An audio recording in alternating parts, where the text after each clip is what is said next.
एक दिन एक गरीब लड़का अपनी स्कूल की फीस भरने के लिए पैसे कमाने के लिए घर में सामान बेच रहा। उसे भूख लगने लगी, इसलिए उसने अगले घर में जाने पर भोजन मांगने का फैसला किया। जब वह अगले घर में गया तो एक सुंदर स्त्री ने दरवाजा खोला। जब उसने उसे देखा तो उसे कुछ महसूस हुआ, इसलिए उसने खाना मांगने के बजाय एक गिलास पानी मांगा। लेकिन महिला समझ गई कि लड़का बहुत भूखा है, इसलिए उसने पानी देने के बजाय उसे एक बड़ा गिलास दूध पिला दिया। दूध पीने के बाद उसने पूछा, इसके लिए मुझे आपको कितना देना चाहिए? तब युवती ने कहा, तुम्हें मुझे कुछ देने की जरूरत नहीं है। माँ ने कहा, मदद के पैसे मत लो। जब उसने यह सुना तो वह बहुत खुश हुआ। उन्होंने युवती का शुक्रिया अदा किया। उन्होंने ईश्वर और प्रेम में विश्वास बढ़ाया। लिहाजा सालों बाद युवती को कोई गंभीर बीमारी हुई। गांव के सभी डॉक्टरों ने उन पर पानी फेर दिया। लिहाजा उन्होंने उन्हें कस्बे के एक बड़े अस्पताल में भर्ती कराया। इस दुर्लभ बीमारी के इलाज के लिए उन्होंने एक खास डॉक्टर को बुलाया।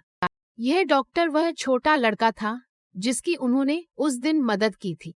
इस महिला का नाम और गांव का नाम सुनते ही उन्हें कई बातें याद आ गईं।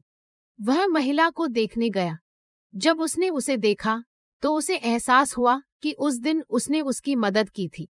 डॉक्टर ने उन्हें विशेष देखभाल देने का फैसला किया। लिहाजा काफी समय की मशक्कत के बाद उनका इलाज सफल रहा। युवती की बीमारी पूरी तरह ठीक हो गई थी, इसलिए डॉक्टर व्यवसाय कार्यालय गए और अंतिम बिल खरीद फिर उसमें कुछ लिखकर युवती को दे दिया। बिल मिलते ही वह थोड़ा डर गया, क्योंकि उन्हें पता था कि उन्हें इस बिल के लिए संघर्ष करना पड़ेगा। अंत में उन्होंने धीरे धीरे बिल खोला। तभी उन्होंने पढ़ा कि साइड में क्या लिखा। यह ऐसा था, उसने उन्हें एक गिलास दूध दिया और सारे पैसे दे दिए। वे बहुत खुश। उन्होंने ईश्वर का बहुत धन्यवाद किया। बहुत से लोगों के माध्यम से परमेश्वर का प्रेम फैल गया है, और यही कर्म का नियम है। आप जो देंगे वही आपको वापस मिलेगा।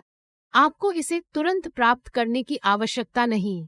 कभी कभी ये आपको सालों बाद मिल सकता, जब आप ऐसी स्थिति में होते हैं जहां कोई आपकी मदद नहीं कर सकता।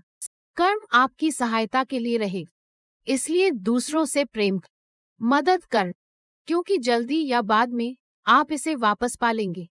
देखने के लिए धन्यवाद। आपका दिन शुभ हो।